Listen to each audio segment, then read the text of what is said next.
Hello everyone, good morning.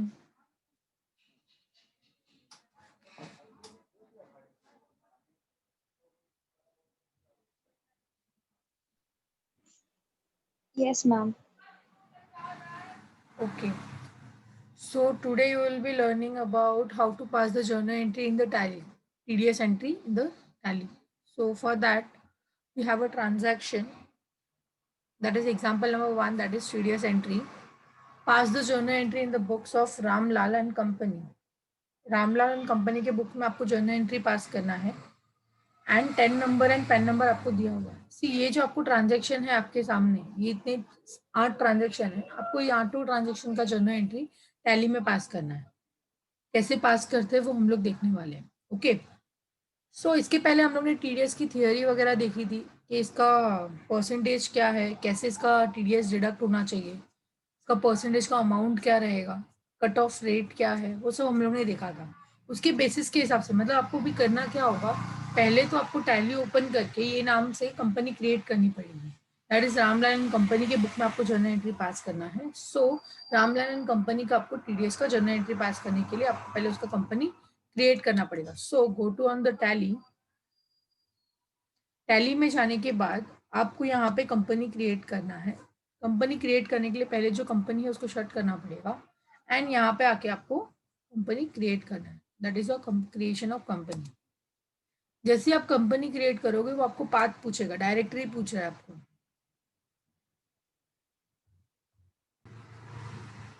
सो यहाँ पे आपको पाथ चेंज करने बोलेगा। अगर आपको पाथ चेंज करना है तो कर सकते हो, बिकॉज आपके पास अगर बहुत सारे टैली का अगर बोल सकते हैं, या फिर आपके पास बहुत सारे क्या बोल सकते हैं, बहुत सारी कंपनी है अगर आपके पास टैली में, सो आप चेंजेस कर सकते हो अपना पाथ, क्योंकि इजीली मिल सकता है आपको। बट मेरे पास इतनी कंपनी नहीं है यहाँ पे, सो मैं यहाँ पे पाथ उतना ही रखूंगी। बिकॉज अगर आपके पास बोल सकता है कि आपके पास 50 से 100 कंपनी है, आपको ढूंढने में बहुत डिफिकल्टी हो रही है, so you can change the path also. ठीक है, तो यहाँ पे आपको कंपनी का नाम डालना है। रामलाल एंड कंपनी बोला है कि आपको उसके बुक में एंट्री पास करना है।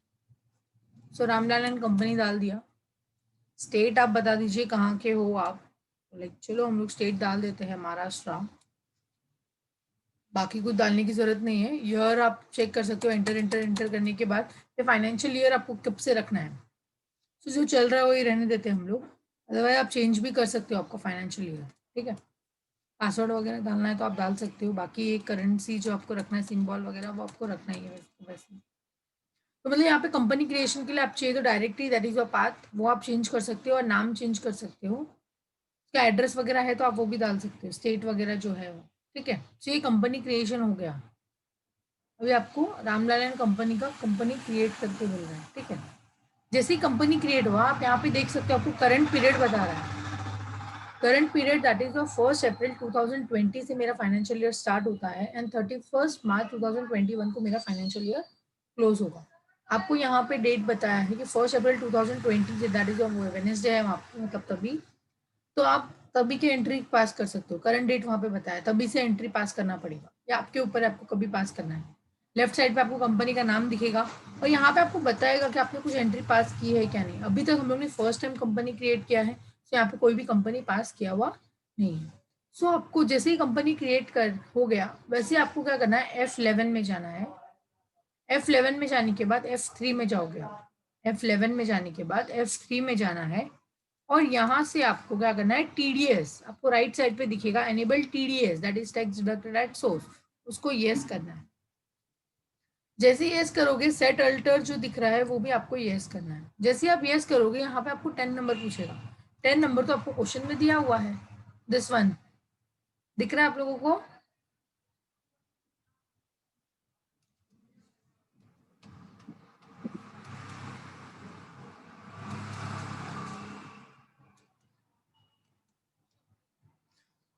As we have already discuss about this कि 10 नंबर जो होता है उसका कैरेक्टर कितना होता है, 10 कैरेक्टर्स होता है। उसमें 4 अल्फा होता है स्टार्टिंग, 4:5:1 का रेशो है यहाँ पे। तो 4 अल्फा होता है, 5 न्यूमेरिक होता है एंड अगेन 1 अल्फा होता है। सो वहाँ पे आप 10 नंबर डाल सकते हो। डिडक्टर का नाम क्या है, कंपनी है या इंडिविजुअल है। अभी यहाँ पे देखो क्या बोला है, in the books of Ramlal and company. Deductor मतलब हम लोग, जो हम लोग डिडक्ट करने वाले, दैट इज अ डिडक्टर। तो हम लोग कौन है, कंपनी है या एक्चुअल ऑफ कंपनी है, तो आपको यहाँ पे कंपनी सिलेक्ट करना है और आपको कुछ भी करना जरूरत नहीं है। फिर हम लोग ने ऑलरेडी देखा था लोअर डिडक्शन का, वो सब देखा था, वो यहाँ पे आपको पूछ रहा है क्या आपको इनकम टैक्स डिपार्टमेंट की तरफ से कोई एग्जाम्पशन लिमिट है क्या टीडीएस लिमिट डिडक्शन के लिए।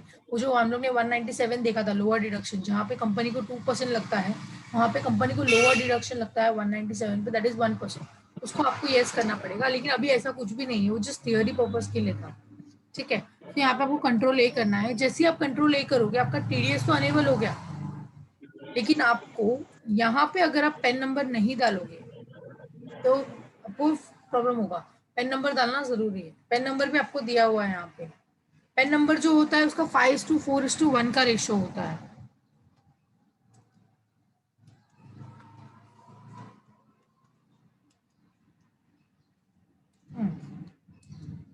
पेन नंबर भी डालने के बाद आपको एक्सेप्ट करना है, दैट्स इट। तो मतलब अभी पहला स्टेप क्या था, कंपनी क्रिएशन करना है।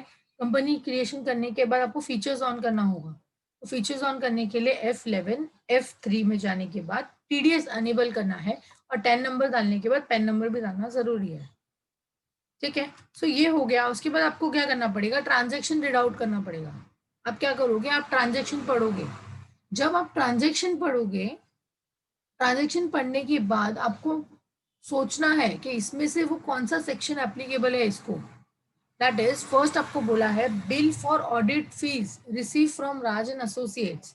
राजन एसोसिएट्स का पेन नंबर भी आपको दिया हुआ है। जब आप पार्टी का नाम क्रिएट करोगे तो पेन नंबर डालना जरूरी है। अगर आपने पेन नंबर नहीं डाला तो वो आपको डिफॉल्ट रेट छोड़ के वो 20% रेट एप्लीकेबल करेगा।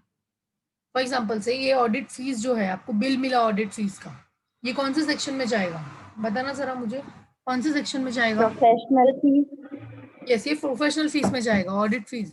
उसका सेक्शन क्या है, 194J। ठीक है, अभी उसका रूल क्या बोल रहा है, रूल क्या है उसका प्रोफेशनल फीस का, प्रोफेशनल सर्विस का।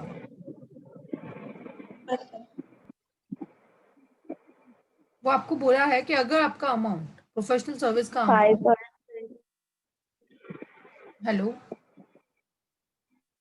या यस मैम। आवाज नहीं आ रहा था इसके लिए, क्या बोल रहे हो आप, सेक्शन कितना बताया आपने, ये अमाउंट कितना बताया कट ऑफ का। नहीं, परसेंट बोल रही थी मैं, 5%। नहीं नहीं, 10% है। 30,000 अगर क्रॉस हो जाता है तो 10% आपको यहाँ पे प्रोफेशनल टैक्स के ऊपर टीडीएस देना पड़ेगा।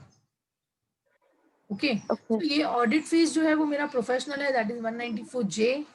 उसके ऊपर अगर आपको यहाँ पे पता होना चाहिए कि अगर मेरा कट ऑफ लिमिट है 30,000, इसके ऊपर अगर जाता है तो मुझे 10% के हिसाब से टीडीएस देना है। ठीक है, अगर पेन नंबर नहीं होगा तो 20% डिडक्ट होगा। 10 तो नॉर्मली लगने वाला है, लेकिन अगर ये राज एसोसिएट्स का पेन नंबर नहीं होता तो 20% लगता। ठीक है, सो यहाँ पे आपको बोला है कि Raj audit fees receive from Raj associates for the year ended this one end of the 45,000 rupees and 5,000 इसके पॉकेट से एक्स्ट्रा गया है। ठीक है, तो हम लोग का ऑडिट फीस तो 45,000 का है, 5,000 इनका एक्स्ट्रा गया है, वो हम लोग एक्स्ट्रा पे हम लोग जीएसटी नहीं लगाएंगे, सॉरी टीडीएस नहीं लगेगा, that is your pocket expenses जा रहा है। हम लोग को ऑडिट फीस पे लगाना है, दैट इज 45,000 पे। तो फॉर हम लोग को क्या करना पड़ेगा, यहाँ पे जब भी आप ट्रांजेक्शन पढ़ते हो आपको तीन अकाउंट ध्यान में आने चाहिए। एक तो एक्सपेंसेस का अमाउंट, कि आपके लिए कौन सा एक्सपेंसेस है, तो पार्टी का अकाउंट आएगा, दैट इज योर क्रेडिटर का amount account, and third one is your TDS का अकाउंट। तो आपको क्या करना पड़ेगा, अकाउंटिंग वाउचर में जाना है। आप पहले डायरेक्टली आपको एवरी एंट्री F7 में ही पास करनी है, ईच एंड एवरी ट्रांजेक्शन का एंट्री आपको जर्नल में ही पास करना है, दैट इज F7। जब तक आपको बोला नहीं है कि पेमेंट रिसीव हुआ है या पेमेंट आपने किया है, तब तक आप F5 और F6 में नहीं जाना, आपको सिर्फ F7 में ही एंट्री पास करना है। तो यहाँ पे आपको 3 अकाउंट लेजर ओपन करने पड़ेंगे, कौन से। अब अल्ट सी करके आप यहाँ पे अकाउंट लेजर क्रिएट कर सकते हो। पहला मुझे ऑडिट फीस क्रिएट करना पड़ेगा, क्या करना पड़ेगा, ऑडिट फीस। ठीक है, ऑडिट फीस ले लिया, ये मेरा एक्सपेंसेस है, it will go in the indirect expenses. Okay, यहाँ पे टीडीएस को मुझे एप्लीकेबल करना है, क्योंकि टीडीएस एप्लीकेबल है। यहाँ पे नेचर ऑफ पेमेंट के लिए आपको अनडिफाइंड नहीं रखना है, यहाँ पे आपको न्यू कैटेगरी में जाके क्रिएट करना पड़ेगा। क्या क्रिएट करोगे, सेक्शन क्रिएट करोगे, टीडीएस ऑन 194J। मैं पूरा नहीं लिख रही हूँ प्रोफेशनल टैक्स, अगर आपको सेक्शन याद है तो आप सेक्शन भी लिख सकते हो। ओके, तो यहाँ पे आपको पूछ रहा है विथ पेन कितना आएगा, नॉर्मली विथ पेन रहेगा तो 10% डिडक्ट करना है, समझ में आया? विथ पेन के साथ 10% चाहिए। किसके ऊपर? अगर 30,000 क्रॉस किया तो यहाँ पे थ्रेशोल्ड लिमिट आपको बताना है। थ्रेशोल्ड लिमिट मतलब एग्जेम्पशन लिमिट है, यहाँ तक रहेगा तो हम लोग टीडीएस डिडक्ट नहीं करेंगे, इसके ऊपर जाएगा तो हम लोग 10% ऑटोमेटिक डिडक्ट कर देंगे। ये हम लोग को पीसी को बताना पड़ेगा, दैट इज टैली को बताना पड़ेगा आपको। एंटर कीजिए। जैसे आपने एंटर किया यहाँ पे बता दिया कि टीडीएस एप्लीकेबल है ऑडिट फीस पे, एंड नेचर क्या होगा? नेचर जो होगा वो 194J का होगा, आपको कंट्रोल ए करना है, ठीक है। ऑडिट फीस कितने का है? 45,000। ऑडिट फीस मेरा 45,000 है। उसके बाद अभी आपको मैंने बोला पार्टी का नाम क्रिएट करना पड़ेगा, टीडीएस भी डिडक्ट करना है। तो यहाँ पे आप क्या करोगे? एक्सपेंसेस अकाउंट ऑलवेज डेबिट होता है, बाकी आपको क्रेडिट करना पड़ेगा, क्योंकि मेरा टोटल खर्चा जो है, टोटल खर्चा जो हो रहा है वो कितना हो रहा है? डेबिट में जा रहा है। टोटल खर्चा 45,000 जो है वो मेरा खर्चा है, लेकिन अगर आप ट्रांजेक्शन पूरा पढ़ोगे तो 45,000 का तो खर्चा हुआ ही है, लेकिन 5,000 का एक्स्ट्रा खर्चा हुआ है यहाँ।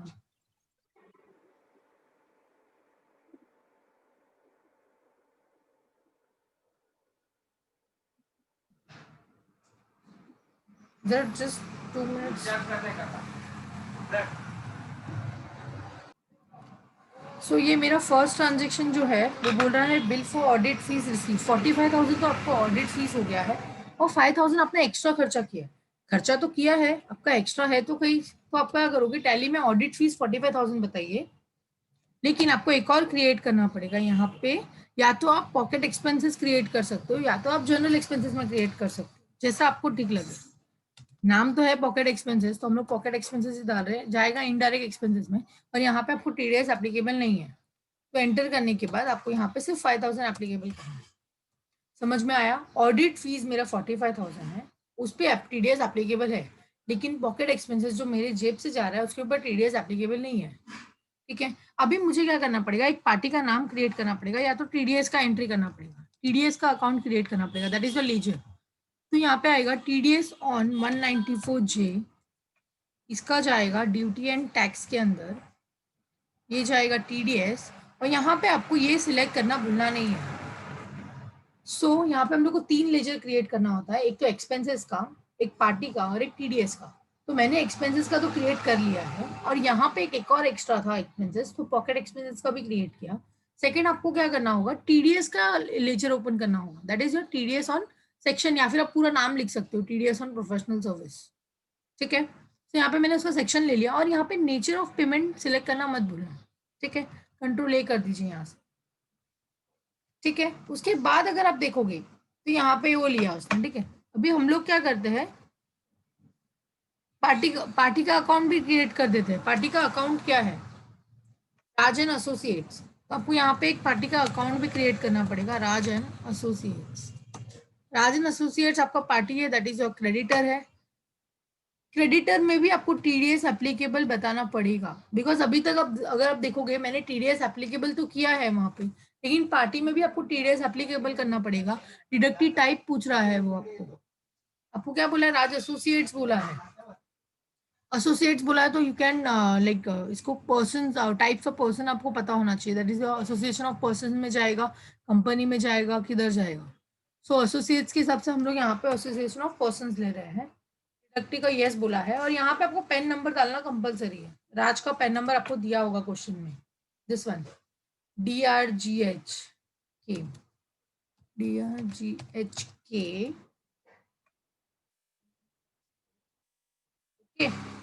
सो आपको पार्टी का नाम क्रिएट कर दिया आपने, एंड पेन नंबर भी यहाँ पे डाल दिया है।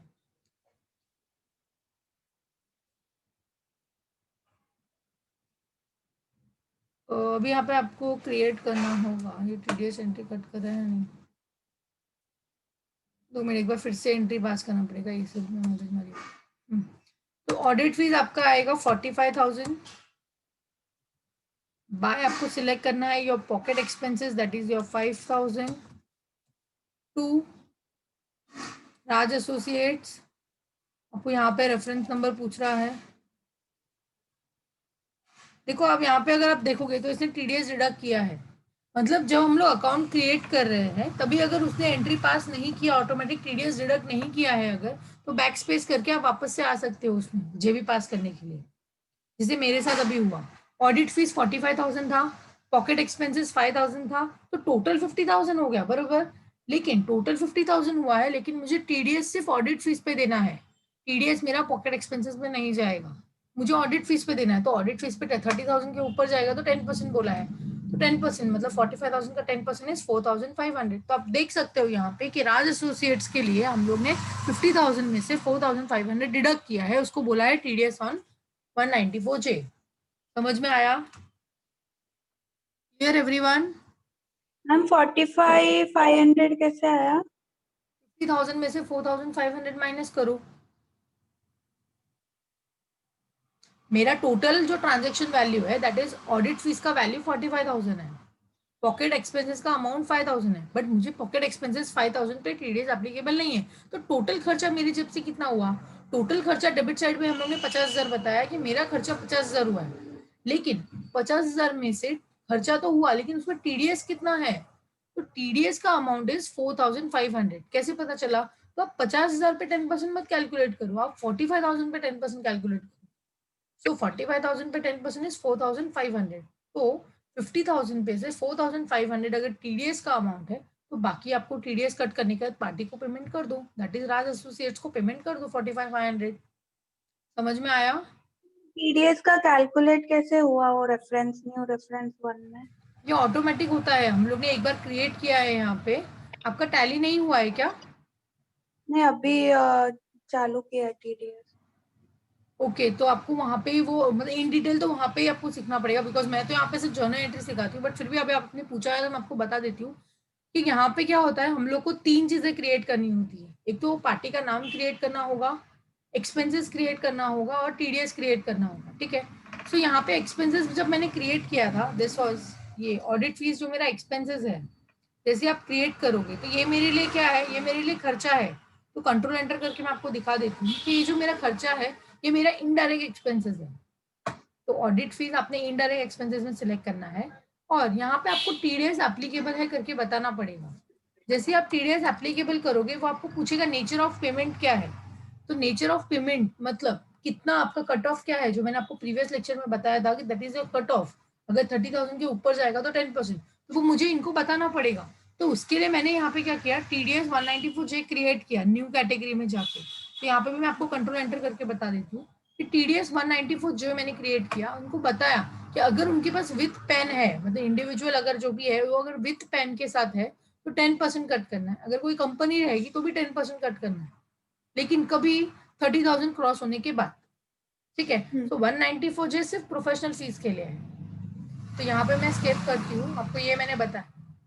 तो यहाँ पे मैंने ऑडिट फीस का अमाउंट डाल दिया 45,000, क्योंकि मेरा क्वेश्चन बोल रहा है कि ऑडिट फीस रिसीव है मुझे बिल, वो भी 45,000 का बिल आया है मुझे, लेकिन बिल 45,000 का आया है ऑडिट फीस के नाम पे, लेकिन अलग से सेपरेटली बोला है कि 5,000 आपको अलग से चार्ज किया गया है, ठीक है, अलग से चार्ज किया है, तो उसके ऊपर हम लोग टीडीएस डिडक्ट नहीं करेंगे, तो अलग से उसको आपने यहाँ पे जर्नल एक्सपेंसेस में भी डाल सकते हो, या तो आप पॉकेट एक्सपेंसेस में भी डाल सकते हो। तो पॉकेट एक्सपेंसेस जो आपका है दैट इज योर यस 5,000 का अमाउंट है, बट ये नॉर्मल खर्चा है मेरे लिए, इसके ऊपर टीडीएस एप्लीकेबल नहीं करना है, ठीक है। तो मैंने अभी हमारी पीसी को मतलब टैली को बता दिया है कि अगर प्रोफेशनल फीस का कोई भी आ रहा है 30,000 के ऊपर रहेगा तो 10% कट कर देना। तो यहाँ पे इसने टीडीएस कट कर दिया, मैंने एक बार बता दिया है ऑडिट फीस को, तो वो ऑटोमेटिक कट करेगा 10%। तो वो 45,000 पे 10% उसने डिडक्ट किया। तो 45,000 पे 10% अगर आप कैलकुलेट करते हो तो टीडीएस का अमाउंट आएगा 4,500, लेकिन टोटल खर्चा तो 50,000 का हुआ है। तो जब टोटल खर्चा अगर आपका 50,000 का हो रहा है तो उसमें से आप टीडीएस का अमाउंट माइनस कर दीजिए, जो बैलेंसिंग फिगर आया वो आप उसको क्या करो, राज एसोसिएट को पेमेंट कर दो। समझ में आया? Yes ma'am. ओके, तो यहाँ पे आपको कंट्रोल एंटर करना है, control A, that is your first transaction complete हुआ है यहाँ पे मेरा। अगर पेन नंबर मैंने राज एसोसिएट में पेन नंबर डाला था, इसके लिए उसने 4,000 डिडक्ट किया 4,500। अगर आपको ट्राई करना है तो आप पेन नंबर मत डालिए, तो आपको पता चल जाएगा वो 20% कट करेगा, दैट इज 9,000 आता था वहां पे, ठीक है। सेकेंड आपको बोला है purchase a property for ₹70 lakh from rakhi construction. Rakhi construction में आपने प्रॉपर्टी खरीदा, ये कौन सा सेक्शन में जाएगा?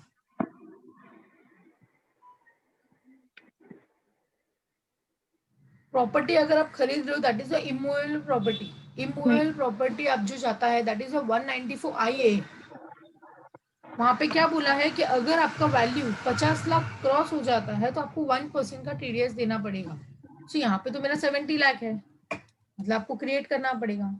ठीक है, हम लोग क्या करते हैं F7 में ही जाते हैं, पहले एक्सपेंसेस की एंट्री पास कर लेते हैं, दैट इज योर एसेट की एंट्री. इमूवेबल प्रॉपर्टी आपने परचेस किया है तो प्रॉपर्टी को डेबिट कर दीजिए. प्रॉपर्टी अकाउंट यहाँ पे डाल रहे हैं हम लोग. प्रॉपर्टी कहाँ जाता है? नॉर्मली फिक्स एसेट में जाएगा, ये आपका प्रॉपर्टी है तो TDS डिडक्ट करना है. यस, TDS डिडक्ट करना है. डिडक्टी टाइप क्या है? डिडक्टी कौन है? राखी कंस्ट्रक्शन बोला है यहाँ पे आपको. कंस्ट्रक्शन कहाँ जाएगा? कंस्ट्रक्शन का हो सकता है एक कंपनी होगा कंस्ट्रक्शन के लिए, आप कंपनी में भी डाल सकते हो.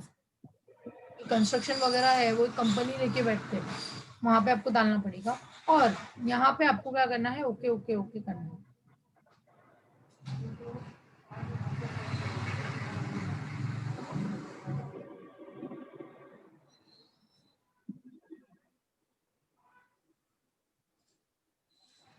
हम परसेंट नहीं क्रिएट करना है, परसेंटेज TDS का.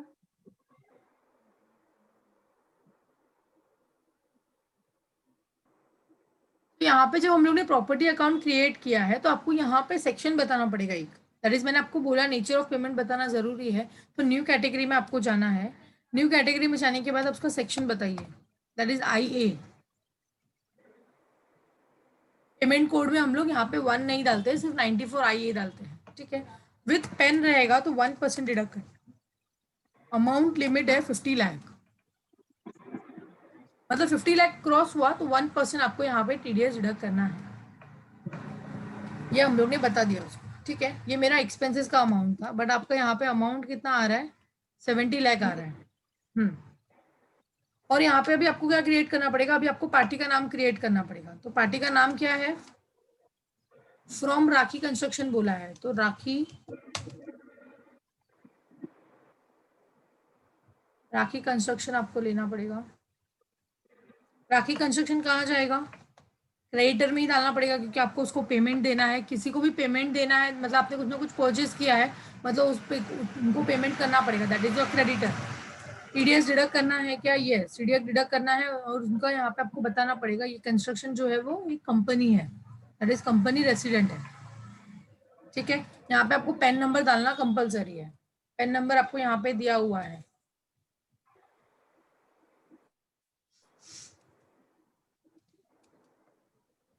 Three two five 6325E.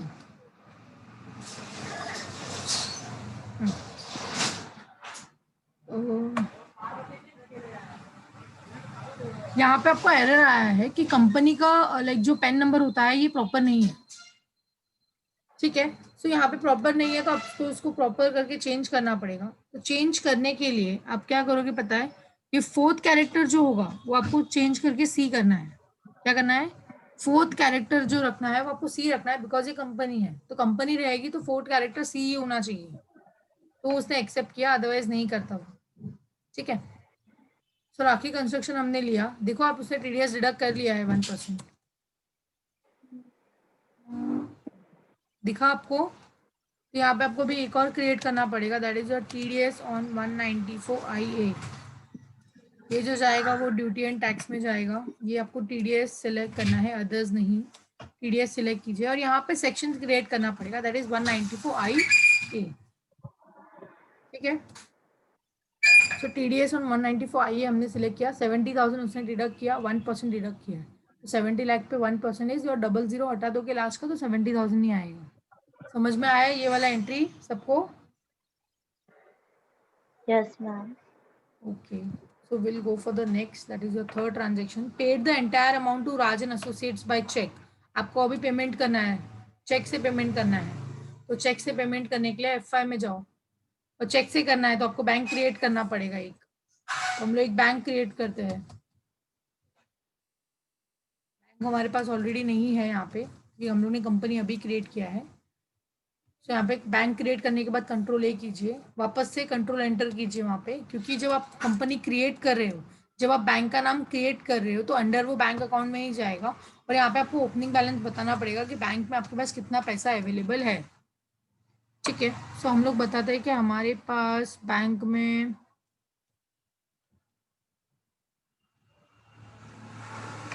कितना बताया मैंने, दिख रहा है आपको?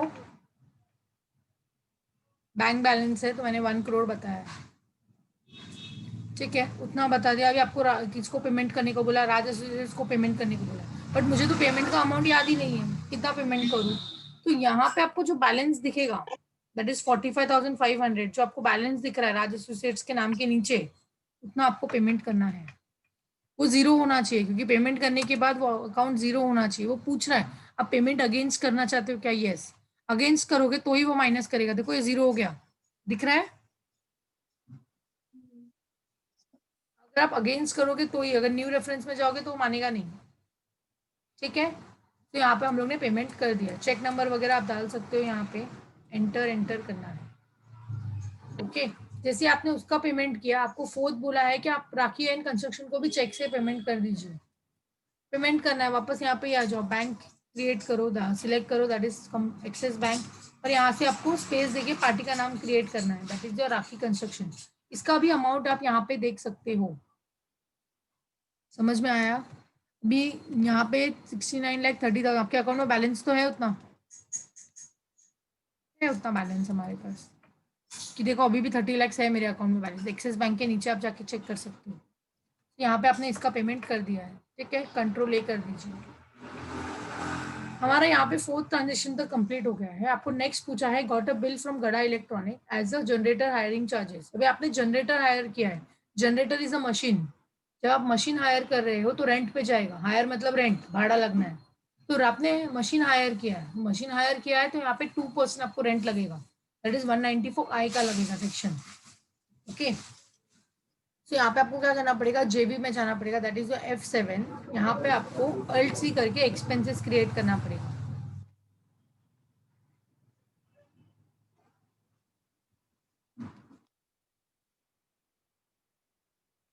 Generator higher charges indirect expenses में जाएगा। टीडीएस एप्लीकेबल करना है, यस एप्लीकेबल करना है। सेक्शन आपको यहाँ पे न्यू कैटेगरी क्रिएट करना पड़ेगा, that is TDS on 194I। अभी 194I क्या है? फॉर रेंट है। ठीक है, सो यहाँ पे आपको बताना है रेंट पे कितना परसेंट चार्ज करना है। दो अलग अलग है। अगर आपने प्लांट एंड मशीनरी, अगर कोई मशीनरी भाड़े पे लिया है दैट इज अ रेंट, तो 2%, अदर कोई रहेगा तो 10%। तो आपको यहाँ पे बताना है कि अगर आपका वैल्यू 2,40,000 क्रॉस होता है मशीनरी का अमाउंट, तो 2% आप टीडीएस डिडक्ट कर देना। ठीक है, तो यहाँ पे आप कंट्रोल ए कर दीजिए। तो मेरा हायरिंग चार्जेस आपको यहाँ पे कितना बताया है? हायरिंग चार्जेस तो 45,000 ही आपको बताया हुआ है। तो टीडीएस डिडक्ट होगा क्या? नहीं नहीं होगा। नहीं। तो यहाँ पे नॉर्मल खर्चा है, तो मतलब नॉर्मल गड़ा इलेक्ट्रॉनिक आपको डालना है, क्रिएट करना पड़ेगा। गड़ा इलेक्ट्रॉनिक डाला, ये जो मेरा है ये मेरा क्रेडिटर है। यहाँ पे आपको टीडीएस बताना है, यस टीडीएस एप्लीकेबल है। ये इलेक्ट्रॉनिक की दुकान है। यहाँ पे आपकी आप इंडिविजुअल में नहीं डाल सकते हैं हम लोग, इसको कंपनी में ही डालना पड़ेगा। नॉर्मली कोई फर्म होगा या कंपनी होगी, फर्म है मतलब कंपनी में ही जाएगा। वाउचर डाला, यहाँ पे आपको पेन नंबर डालना कंपलसरी है। पेन नंबर आपको दिया हुआ है गड़ा इलेक्ट्रॉनिक का, आप देख सकते हो क्वेश्चन में।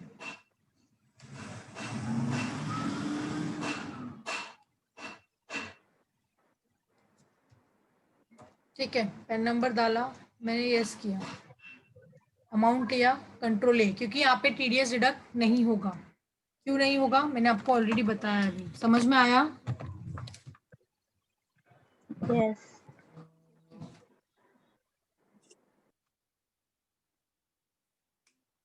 नेक्स्ट आपको बोला है transaction that is paid the entire, sorry किधर का, ये 6th one, selling expenses paid to Akshay Kumar of ₹11,000। अभी आपने कमीशन पे किया है। कमीशन का सेक्शन क्या है? आपको क्रिएट H. करना पड़ेगा, यस एच है। आपको पहले कमीशन का लेजर क्रिएट करना पड़ेगा, that is the expenses. Commission जो जाएगा वो इनडायरेक्ट एक्सपेंसेस में जाएगा। इनडायरेक्ट एक्सपेंसेस में गया, यहाँ पे एप्लीकेबल करना है आपको, एप्लीकेबल करके न्यू कैटेगरी करना पड़ेगा, न्यू कैटेगरी में जाएगा 194H और यहाँ पे आपको 94H बताना पड़ेगा। कितना परसेंट लग रहा है? नॉर्मली आपको 5% लगाना है अगर आपका वैल्यू 15,000 क्रॉस होता है तो, ठीक है। लेकिन यहाँ पे वैल्यू कितना है? अक्षय कुमार को आपने 11,000 ही पे किया है, तो TDS डिडक्ट होगा क्या? नहीं। और वैसे भी यहाँ पे आपको बोला है कि अक्षय कुमार के पास पैन नंबर नहीं है, तो हम लोग को 10% कट करना पड़ेगा, मतलब डबल 20% डिडक्ट करना पड़ेगा। लेकिन यहाँ पे TDS डिडक्ट भी नहीं होने वाला है, तो पेन हो या नहीं हो उससे हमको फर्क नहीं पड़ता है। और यहाँ पे आपको बोला है बाय कैश, तो बाय कैश है तो आपको यहाँ पे कैश सिलेक्ट करना पड़ेगा, अक्षय नहीं। मतलब आप यहाँ पे क्या कर सकते हो, अक्षय तो सिलेक्ट कर दीजिए, उसके बाद आप पेमेंट कर दीजिए चाहिए तो। अक्षय कुमार, अक्षय कुमार क्या है, वो भी आपका क्रेडिटर है, TDS एप्लीकेबल करना है, दैट इज यस। ये अक्षय कुमार जो आएगा वो आपका इंडिविजुअल आने वाला है, ठीक है। यहाँ पे आपको पैन नंबर डालना है, बट पैन नंबर नहीं है बोला है, तो आपको कुछ नहीं करना है, क्रिएट करना है, ठीक है। तो नॉर्मली हम लोग ने क्रिएट कर लिया 11,000, लेकिन आपको बोला है आपने पेमेंट कर दिया है उसको कैश से, जो आपको बोला है आपने पेमेंट कर दिया है, तो ये एंट्री पास करने के बाद आप F5 में जाइए और यहाँ पे कैश से पेमेंट करने को बोला है, तो कैश सिलेक्ट कीजिए और यहाँ पे अक्षय कुमार को लीजिए और 11,000 आपको आ जाएगा, ओके। यहाँ पे आपको अगेंस्ट नहीं दिख रहा है क्या? नहीं, ऑन अकाउंट ही लेना पड़ेगा जो हम लोग ने पहले लिया था, ठीक है। तो यहाँ पे आप देख सकते हो कि मेरा ऑन अकाउंट में जो अक्षय कुमार का बैलेंस है उसके नीचे हम लोग देख सकते हैं 0 बैलेंस आ रहा है। तो ये ट्रांजेक्शन में मैंने क्या किया, पहले मैंने उसका एक्सपेंसेस बुक किया कि 11,000 मुझे उसको देना है, उसके बाद मैंने यहाँ पे क्या किया, ठीक है, पैन नंबर नहीं है बोला। फिर नेक्स्ट आपको बोला है आपको 16,000 का बिल आया है for repairing of shop. Will continue in the next lecture for this 2 transaction, okay.